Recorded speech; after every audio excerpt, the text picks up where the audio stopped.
Hi, welcome to this inaugural lecture. My name's Jane Lewis and I'm Principal of Shetland UHI, and I'm delighted to welcome you to this very special event. The event is being recorded and we would be pleased to have questions, but please can you add those in the Q&A area and then we can pick them up at the end of the presentation. So not in the chat bit, but in the Q&A bit, please.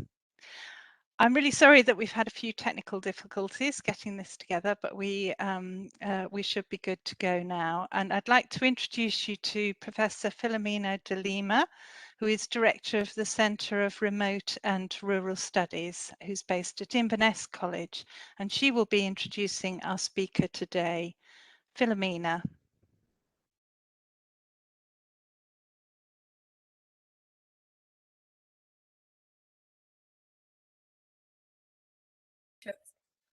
Roxane Permar. Professor Permar has been awarded the title of Professor of Art and Practice and Social Practice, I might say, in recognition of her interdisciplinary social and creative research and her exceptional contribution to education. Roxane is a visual artist located in the field of social practice. Her work responds to historical and contemporary events and issues affecting communities. She exhibits her work internationally, and her research focuses on addressing ongoing societal concerns of our times, grounded in the local while simultaneously also connected to the global. Her career has been based in the United Kingdom, initially in London and later in Shetland. Professor Permar's first connection with Shetland was in 1985 when she moved to the islands in 2001. She moved there to teach sculpture at what is now Shetland UHI, previously known as Shetland College UHI. Her commitment to teaching has continued. As lead researcher for the Artsworks Scotland pilot research project based at Shetland UHI, she worked with students to test the feasibility of network teaching for participatory practices in the visual arts across the Highlands and Islands, and is instrumental in creating the fully online MA Art and Social Practice program, for which she is a program leader. The context of her adopted Shetland home forms the foundation of her social practice, where she has initiated and realized a large number of projects since 1990. The largest of these, Miri Dancers, which took place between 2009 and 2012, was conceived with Nayan Kulani in response to a Shetland Arts Commission using light as a medium for art and engagement. Professor Permar is part of the Home and Belonging team, an art-based research project working with care-experienced young people to influence housing and social care policy through creative inquiry. Her ongoing collaboration with artist Susan Timmins, Cold War Projects, explores the Cold War as it exists physically in the landscape and in the memory, with an emphasis on the ways in which art can reimagine this period. They collect memories and perceptions of the Cold War on both sides of the former Iron Curtain, with reference to the significant role that Shetland and her neighbours in the northern and Arctic regions play in NATO's early defence systems. More recently, she has been successful in receiving funding from the Scottish Government's Arctic Connection Fund for an intergenerational project. The project, which is called Nordic Connections, Learning from the Past to Shape the Future. The aim of this project is to research two issues that currently threaten contemporary society: the fear of catastrophic climate change and of nuclear war, both of which have much in common. The project will bring together different generations in Iceland and Scotland through various public engagement projects. Roxane's work, nationally and internationally, Roxane works both nationally and internationally, having exhibited and realized projects in the United Kingdom, Europe, Russia, Scandinavia, Japan, the USA, and Australia. She's received national and international support for research projects. In the United Kingdom, her work has included funding from the Arts and Humanities Research Council, Creative Scotland, the Arts Council of England, and the British Council. Her collaborative projects have also received international support from government-funded and private sources in Germany, St. Petersburg, Russia, the USA, and Scandinavian countries, including Norway, Denmark, and Iceland. Permar sees her work as an art of place, a term coined by the American writer Jeff Kelly in the early 1990s. It is locally grounded and globally connected, where the context and location provide meaning and relevance for her work. Her practice draws on the French Caribbean writer and philosopher Edouard Glissant and his archipelagic way of thinking, with its emphasis on a deeply relational understanding of places. In Roxane's inaugural professorial lecture, she will consider the role Shetland plays in her work, how her practice is locally situated in Shetland, yet simultaneously embedded in a network of national and transnational relationships between people, species, and places. She will also trace some of the practices of her practices, places and identities which she inhabits as an artist, academic, feminist, islander, and traveler, and which deeply shapes the social dimensions of her practice. I will now hand over to Professor Permar for her lecture. Thank you.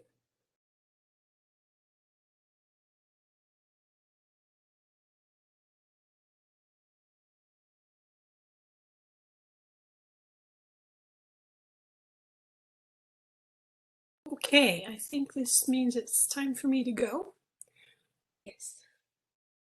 Thank you. Thank you very much, Philomena and Jane and Jill. And thank you to everyone for your patience. We did practice and rehearse this morning, so I'm not quite sure what's gone wrong. Thank you everyone for coming. I appreciate very much that you've made the effort to join today. And I know that you're all coming from different places. I have a combination of family and friends who've come from various time zones. And I'm also really pleased that there are participants from some of the projects that you'll see today, actually, and also students, colleagues from the present and past. In this talk, I'll be speaking briefly about my practice generally, where it's located, and how it relates to the idea of the archipelagic, the way of thinking put forward by Edouard Glissant, who Philomena has mentioned. On the right, you can see the structure that I'm going to follow today. I'll share some examples of work from my first few years of living in Shetland in the early 2000s, and then I'll talk about some projects that make connections between people in Shetland and other places. About 10 years ago, I returned to the subject that marks the early stages of my career, the nuclear threat and the Cold War. Through this subject, which I've pursued in collaboration with Susan Timmins, which Philomena has also mentioned, we have explored the way Shetland is connected to other northern and Arctic communities through NATO's early defense warning system. Lastly, I'll speak a little bit about the way my practice integrates with my teaching. And as you know, I'm here in Shetland, an archipelago. I just want to quickly orientate ourselves in relation to Shetland from where I'm speaking, because I know some of you have never been here, although some of you do know it well. On the left, you can see Shetland in relation to Scotland. On the right, you can see Shetland in relation to the rest of Europe. I always like to point out that historically, Shetland was a maritime hub, and at one point it was part of the Hanseatic League. Its connections extended northwards and southwards to the Baltic states. To the east, and westwards beyond Iceland to Greenland, and today it's central to the North Sea oil industry. In this new map on the right, you can see how Shetland sits in relation to the Arctic and northern regions. We're actually closer to Bergen in Norway than we are to Aberdeen in Scotland, although not by much. Many folk are always surprised when they learn that it's a 12 to 14 hour overnight boat journey for us to get from Shetland to Aberdeen. Okay, now again, as Philomena has mentioned, the way I'm going to look at my work today is influenced by the French Caribbean writer and philosopher Edouard Glissant and his notion of archipelagic thinking.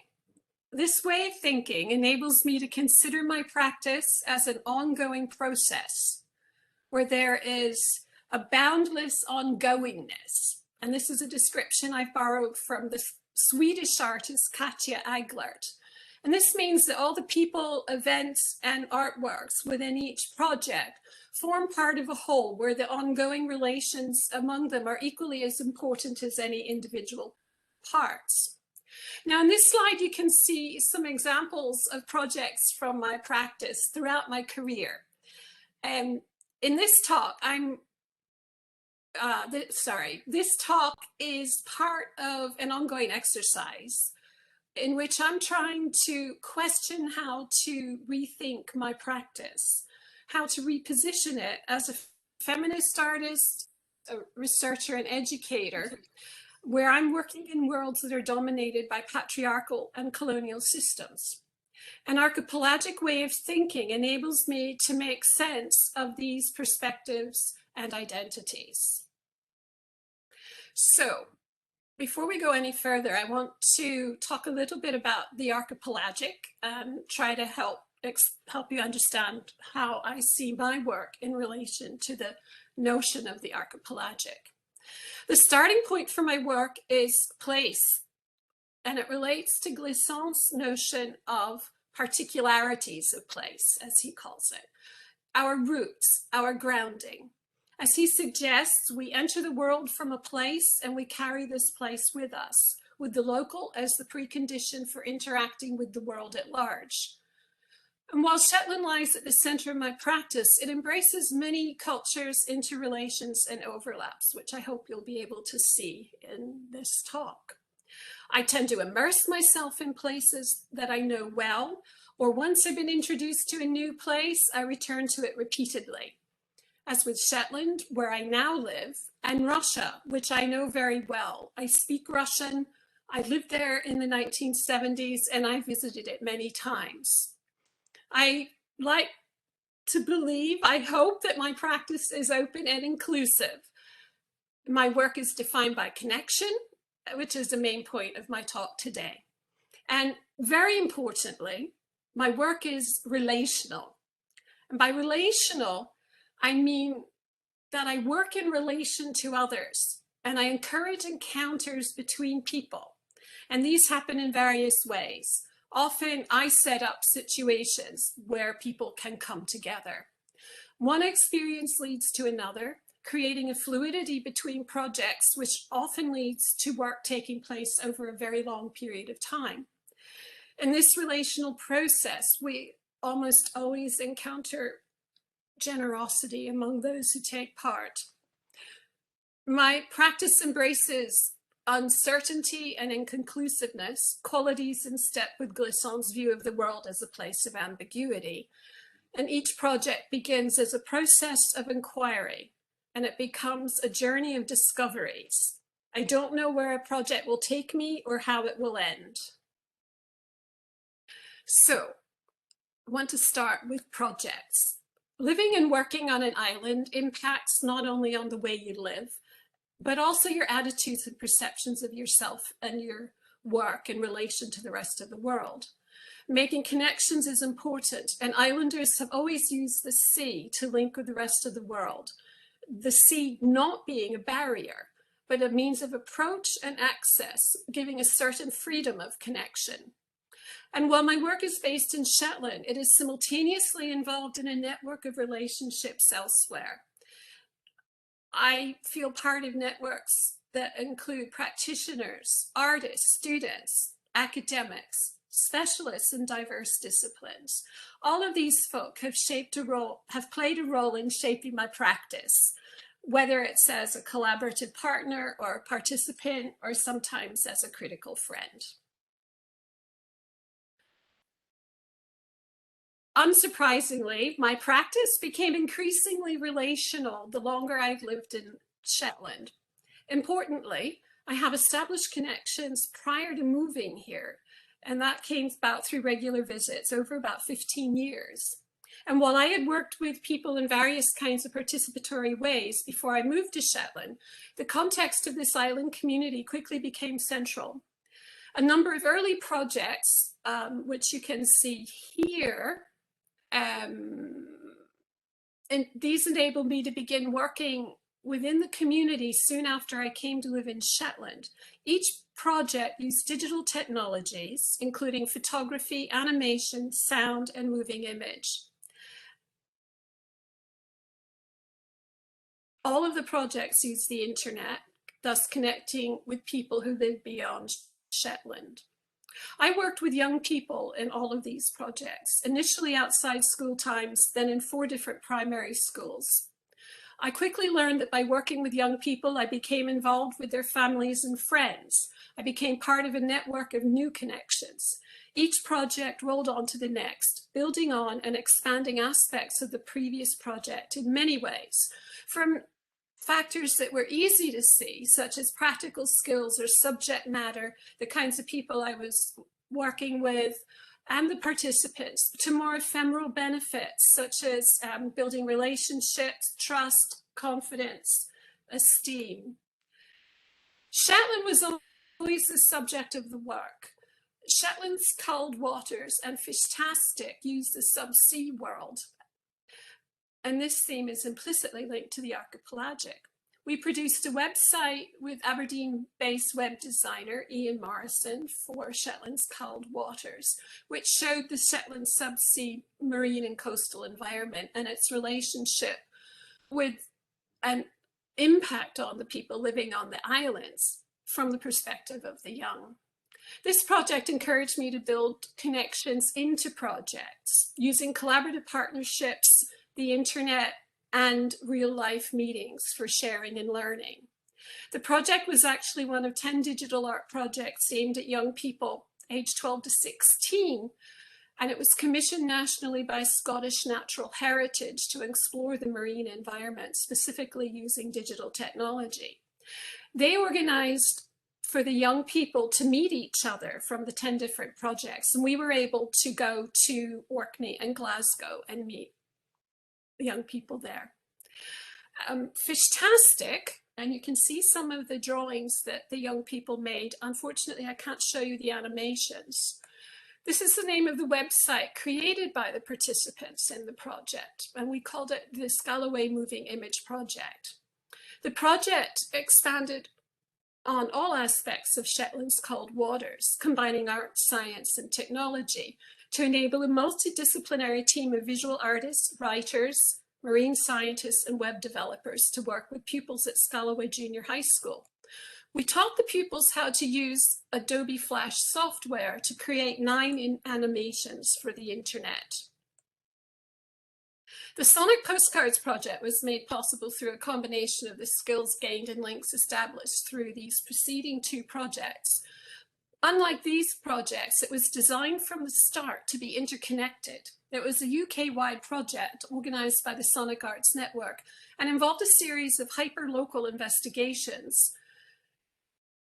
These were subsequently shared nationally and internationally, and they enabled young Shetlanders to compare their local sound environments with those in various parts of the UK. I feel the project demonstrates the wide reach a locally based project can have across cultures, geography, and time. And importantly, while it does this, it maintains its meaning and resonance for people in each of the places. The impact of these projects isn't always immediate, and it can take years to see the benefits. Sorry, I'm too quick with my finger there. And I would just say that one of the pleasures of living and working within Shetland has been the way that I can see the impact in the longer term. For example, some of the young people who've taken part in these projects have gone on to study new media, film, art and design, and further in higher education. And one lad's actually now in Edinburgh working on a postgraduate degree. Okay, now, the last project in this section is Murray Dancers. It's the largest project I've undertaken in Shetland in terms of numbers of participants, timescale and budget. It was community-based. It focused on Shetland's particularities of place, identity, culture, history, and contemporary life. We believe it's the first time that light was used as a medium for public art and community engagement in Shetland. I conceived the project with artist Nayan Kulkarni, as Philomena has mentioned, and this was in response to a commission advertised by Shetland Arts Development Agency to create public artwork for Real, its new music and cinema venue. There were two parts to the project. In Murray Light, over 300 people took part through workshops which we called Light Labs. We also invited local residents in this part to participate in site selection for the illuminations in their area. Participants produced nearly 500 films, and these became part of 10 different light installations throughout the autumn and winter of 2009-10. And then in 2012, they became part of the exterior illuminations at Mariel, forming a permanent legacy of the project.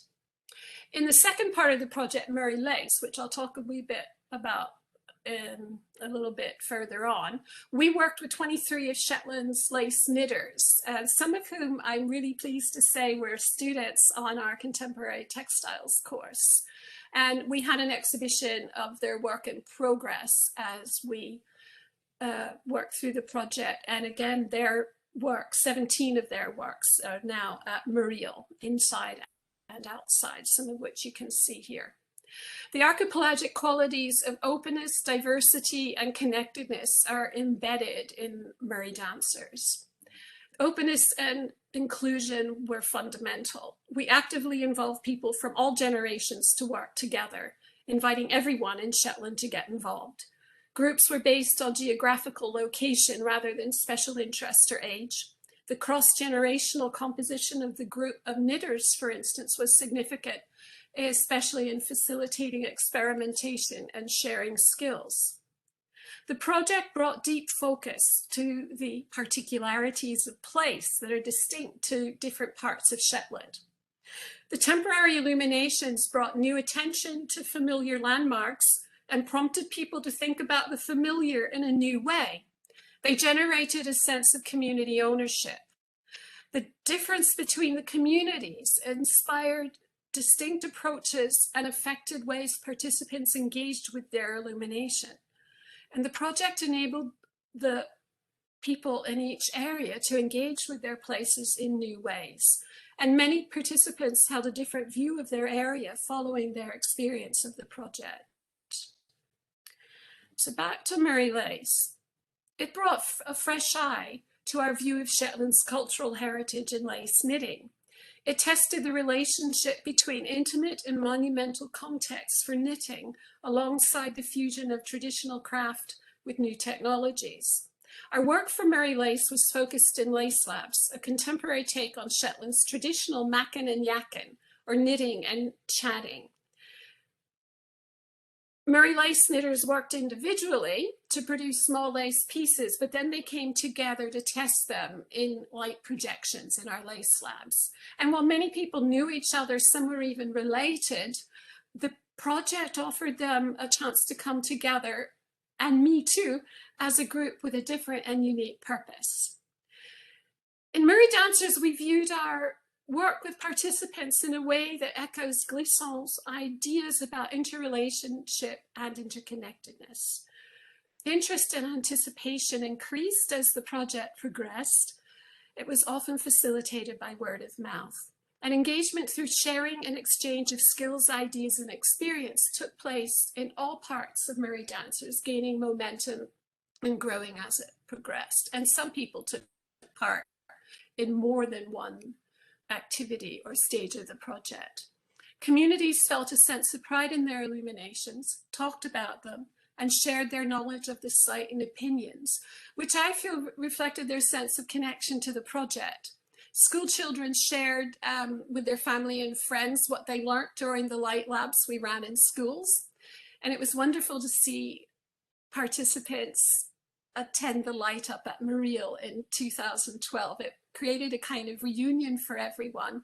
And my favorite moment of the night reminds me how important some of the kinds of invisible things that happen in this kind of project are.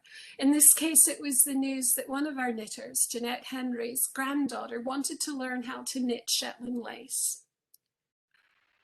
Okay, moving on. So simultaneous to beginning my new life in Shetland in late 2000, I was working nationally and internationally on various projects.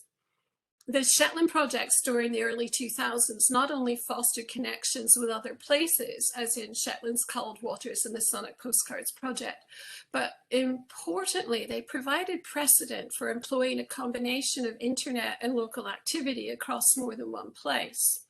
So I'd like to look briefly at some of the projects which actively linked Shetland with people from other places, which place Shetland in relation to other cultures or places. The ways these connections evolved were multifarious, and they were linked to experiences of rootedness, whether mine or that of project participants.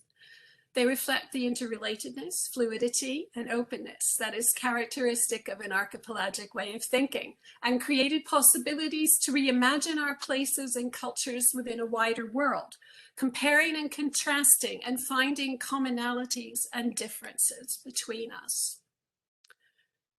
Ideas of interconnectedness and crossover or overlap were integral to this project, Roseland, which was a participatory project that took place in 3 different locations. Each place had distinct cultural characteristics and urban, island, or rural qualities. It was conceived as an imaginary place, this Roseland, that would be made real by each individual who took part, whether by visiting an exhibition, going to an event, making felt roses, taking part in a plant exchange, writing postcards, growing seeds, exchanging plants, or just hanging out in the mobile garden shed.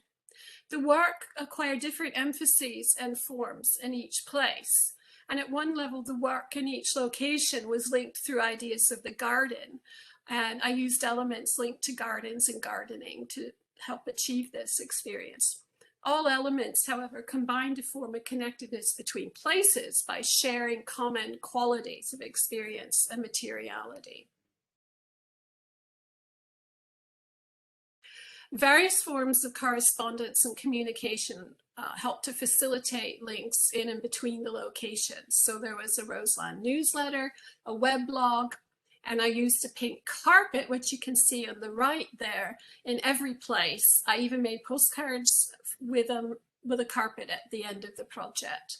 And we had the Roseland postcard project, which I publicly displayed during the Roseland in the different locations before I posted them worldwide. And they went to places throughout the UK, Europe, North America, Africa, Australia, New Zealand, and even Japan. Mobility and fluidity and movement were really fundamental to Roseland, and you could see these qualities in diverse ways. In Royden, we had the customized garden shed that was sitting on wheels. We made a procession through the village there to take the shed to the village green, where we organized a plant exchange, and pupils in the local school actually grew the plants that we exchanged, and they also swapped seeds with students here, pupils here in Shetland. And sometimes the notion of mobility became an embodied experience, as in the procession in Royden and in Düsseldorf. I actually made roses while traveling, whether on a tram or a train, and the final event invited people to walk around the garden where the work was located with pink umbrellas, and they took felt roses that we had all made and planted them. Some projects connected people in Shetland with people in Russia and even further afield.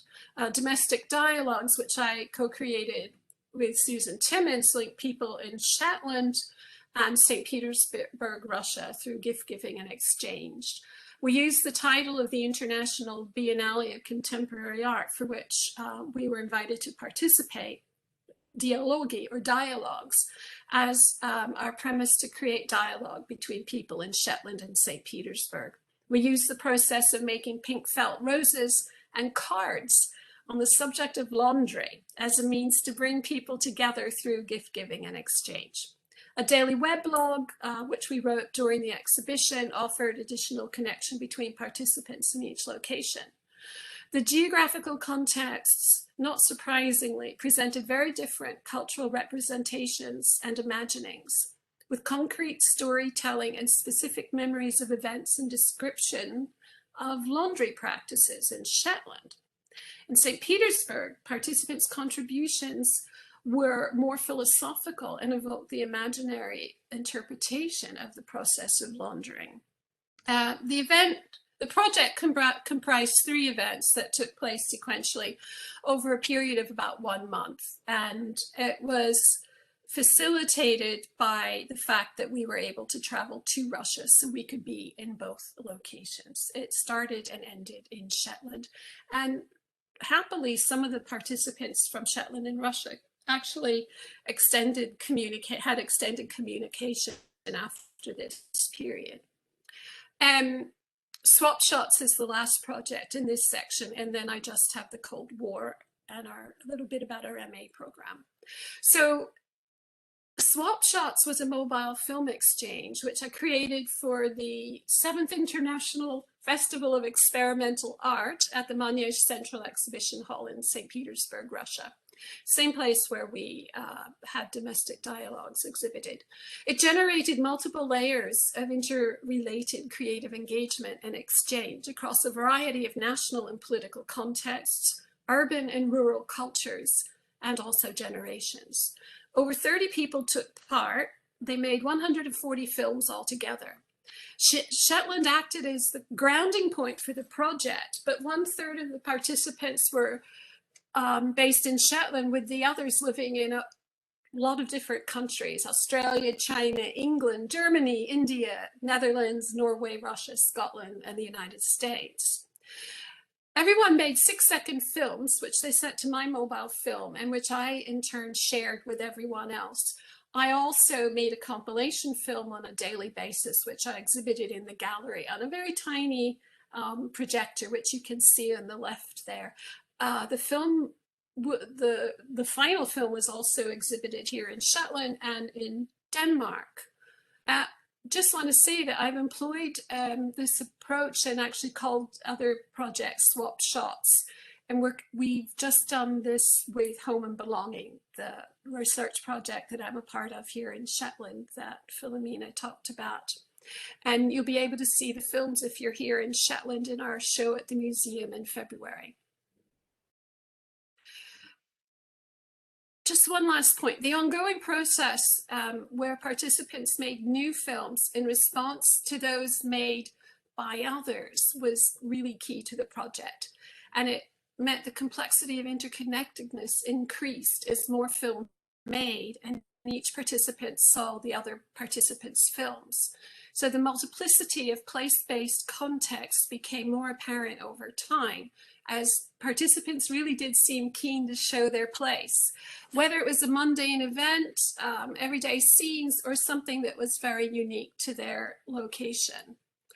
Okay, now this is going back in time. The Nuclear Roadshow was the first work that I did together with Susan Timmins, and the first work that I did here in Shetland, or both of us did here in Shetland. So I want to talk a little bit about the nuclear issue and Cold War projects. The connections between my projects have become more complex over time. And that's in relation to location, thematic issues, creative engagement, and the nature of the participatory and collaborative partnerships.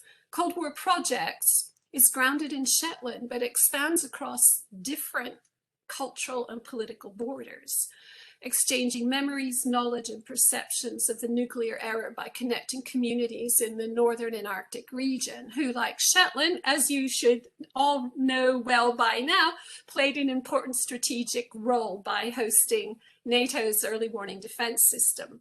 There's much evidence of this period remaining in Shetland in the form of listening stations, bunkers, and radar installations.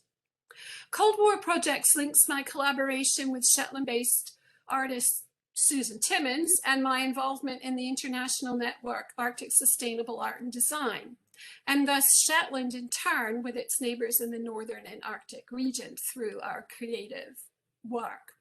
We use diverse media and forms of creative engagement to enhance and extend an understanding of the North's historic significance in this new front line for defense against that perceived threat from the former Soviet Union.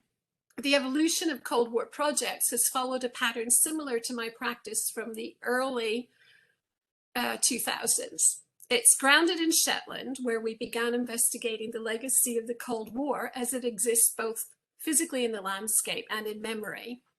And this has been done with two works in particular, Countdown and Recount. Countdown is a film and photographic installation, and Recount was a socially engaged art project. This project reconnected Shetland's civilian volunteers for the Royal Observer Corps from 1961 to 1991. Their personal recollections of Shetland's ROC, or Royal Observer Corps, observers informed the project and created a poignant and powerful narrative. Each of our projects draws extensively on previous projects and on connections in the community. We use a creative approach to explore the effect of the nuclear threat on communities and the national response to it. And while the projects were designed to work within the Shetland context, we have subsequently taken them to other places through exhibitions, film festivals, and through our webpage and publications, where they've also facilitated new connections and engagement. We extended our exploration of the period through Northern Exchange, which is ongoing, which we began in 2015. And this project that you see here, Northern Exchange, Cold War Histories and Nuclear Futures, which took place in Iceland in collaboration with members of the Arctic Sustainable Arts and Design Network. This network has been seminal in expanding connections for Cold War projects beyond Shetland. We've built connections with artists throughout the Northern and Arctic region from both sides of the former Iron Curtain. And we've been able to connect communities in diverse places from North America, Iceland, Finland, Norway, and Russia. Our collaborative project in Iceland was developed with two artists in the network, Asta Jonsdottir and Elena Harkonen. We realized it with students from each of our universities and artists from Finland and Iceland. The project generated a series of relationships in Iceland that evolved and gained momentum as we moved from one location to the next. We visited 4 communities which are connected to Shetland through their role in NATO, all of which are located next to radar stations, both in the past and in more recent times, today, in fact. So Cold War Projects enacts the interconnectedness and diversity of the Northern and Arctic region, in itself an archipelago, as it plays on methods used during the Cold War to acquire information through listening and in turn relaying or sharing. Key qualities of the experience of working in Cold War projects, for us as well as collaborative partners and participants, involves multiple layers of exchange through sharing, listening, and learning. These processes create relationships and evolving connectedness. They stimulate debate, trigger collective memory, and promote engagement with issues that are not only unique to the Cold War, but have continuing relevance to today's global society. This is the last slide in Cold War projects. And this ongoing project, Northern Exchange, employs one of our key motifs, the triangle, as a tool we use for recording people's recollections about the past, as well as their thoughts on the nuclear present and future. These triangles form a record of the largely invisible memories and stories from this era, as experienced by ordinary people. In addition to written triangles, we also make recorded interviews. The ways we collect and share individual stories through travel and the internet have created a matrix of interconnectedness and exchange that begins in Shetland and stretches across Scotland and England to Syktyvkar, Moscow, and St. Petersburg in Russia, Iceland, Canada, Alaska, and even with people in places we haven't yet visited. The projects reflect the openness and diversity characteristic of the archipelagic. And I'm almost finished. My visual art and teaching practices have always been totally intertwined. They're now brought together through the MA Art and Social Practice program. I see the course as an experiment in archipelagic pedagogy, although when I first proposed it in 2014, I had not understood it as an embodiment of the archipelagic. However, now that we've successfully completed 4 years of delivery and witnessed students successfully complete the program, it is possible to look at it from an archipelagic perspective. Our program has no fixed center because we deliver it entirely virtually. It's distributed across a multiplicity of place-based cultures, interrelations, and overlaps that employ immersion, openness, connection, and relational process. Students are located in dispersed locations, not only the Highlands and Islands, but also the rest of Scotland and the UK, North America, and Europe. They live and work in their own communities, with each one providing a rich diversity of cultures, which bring expanded learning for all of us as we learn from one another. Valuable networks and collaborative partnerships have emerged from our program and continue to do so. Students come together through the program, and then as they work through their studies, they move across their different locations. They cross boundaries, which are made porous by means of our virtual tools. The program generates networks of social and cultural interchange, which contribute to changing social relations, not only within students' local communities, but also in relation to other places. Local, national, and international connections emerge, which lead to new partnerships. These in turn facilitate learning about new places in relation to our particular ones.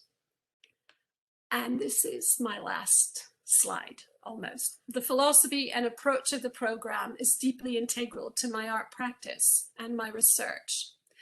It's based on ways of working that I have learned by engaging with people in both real life and virtual worlds, building on my early Shetland projects where I used the internet to connect, share, and center artistic outputs. By witnessing our students' transformational journeys and the ongoing interconnectedness of their practices, I've gained insight into the value an archipelagic way of thinking brings to my practice too. I can see that qualities of interconnectedness and interrelation, fluidity and diversity, uncertainty and inconclusiveness enable my practice to remain relevant, vibrant, and sustainable as I respond to new situations and engage in constantly changing contexts. As an artist and educator during this period of seismic societal change, existential threat, and uncertainty, the value of an archipelagic way of thinking and working has brought into sharp focus. As we have been forced to move into and gradually out of our own individual islands, I wonder if society at large hasn't moved into an archipelagic way of working. The fluidity of the archipelagic provides a relevant model for creative practice that can enable and nurture a responsive and caring society with a vibrant culture reflecting the diversity and multiplicity of places we inhabit. I really want to acknowledge all the people with whom I've worked. That's participants, students, colleagues, different specialists. And I want to particularly thank Susan Timmins from Cold War Projects and Wilma Johnson from the Croft Cozy Project, which I haven't talked about today, but which you have seen. And I think it goes without saying that without all of these participants, students, collaborative partners, and colleagues, my practice wouldn't be possible. And thank you. Thank you very much. Thank you, Roxane. I'm really sorry to say that, as indicated in the chat, that Roxane can't hear us. And so we've decided that we should not do a question and answer session because it would be very difficult to do. Unless, Roxane, you're hearing us now, are you? I can hear you now. Oh, I can wonderful. hear this. I don't know what anyone's done, but anyway. So, I don't know if well, there's that's time for questions. brilliant. We did start late, but yeah. Well, we've got time for a few questions, I guess, then, if people would like to post them in the chat. And I realise that, like me, you probably won't have thought of any because you thought that we weren't going to have any questions. But maybe I could ask you, Roxane, about this interconnectedness and how you see this, the relevance of this, particularly perhaps you could talk a little bit in the context of climate change. oh, that's interesting. Yeah, our new project has actually brought us together with a small community in Iceland that Susan and I visited. We worked in with the Cold War projects, Northern Exchange project there.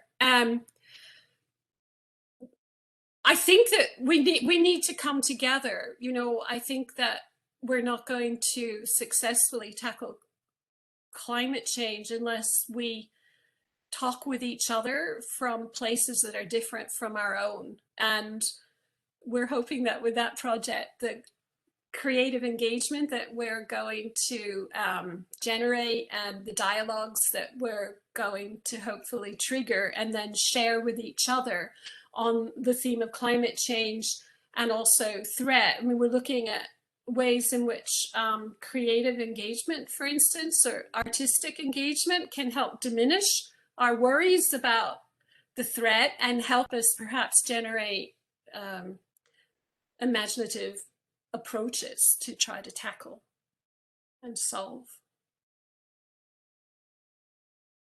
Thank you. I mean, I think that interconnectedness is what's really, really important, isn't it? And developing that interconnectedness as you have demonstrated for us today.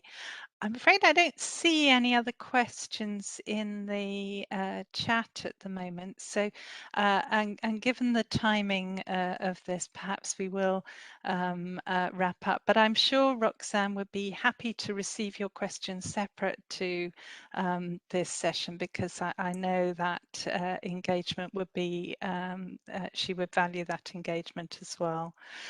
So, I have to now welcome you to the professoriate, Roxane, and I guess one has to think a little bit about what the term professor means, and I guess it has different connotations for different folk. You know, people thinking about, yeah, maybe unworldly thinking, ivory tower thinking, and so on and so forth. But it is in this country recognized as being the highest rank in academia, and so you join those dizzy heights. And one thing that I remember my daughter asking me when I became a FPESA is, what do FPESAs do? And I guess it's about managing and promoting your subject area. It's about conducting advanced research, publishing on that research, and supervising and mentoring students and colleagues. You will be an ambassador for our institution, as you so ably demonstrated tonight, and representing both the community and the institution, and being somewhat of an aspirational role for academics that you interact with. So, being awarded the role of professor is a very privileged moment in the career of an academic. And I'm delighted to welcome you to that august body. The University of the Highlands and Islands is just over 10 years old, by the standards, therefore, of some more traditional and older institutions. I guess just an infant learning to walk. But we have some 50 professors across the whole region in various subjects, including things like diabetes research, Nordic studies, archaeology, history, digital health, and marine science. And so we can now add you, Roxane, to that list. My own reflection, I received my professorship in 2003, which was kind of a shock when I look back today to look up that date. And my subject is marine phycology.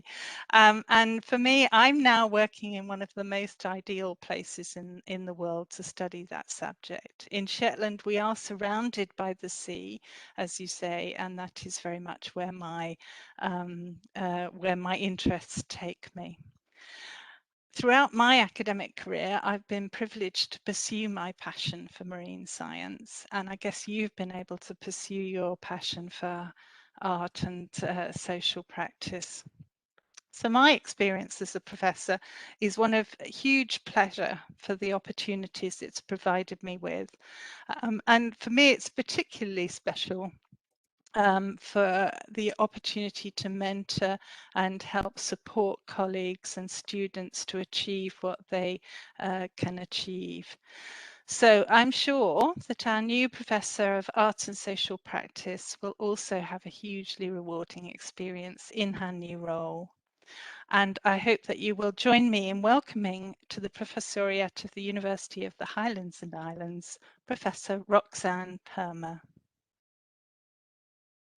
So that's the official welcome, Roxane, and we would ordinarily have had lots of clapping and cheering and so on and so forth. And I'm sure we will get to that at another time. So I would like to finish by thanking everybody for coming.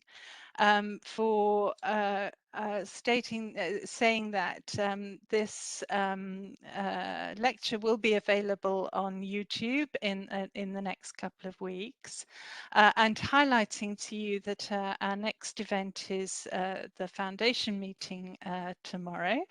And also later in the week, an inaugural professorial lecture by Gary Campbell called On My Planet. So those are the two events this week.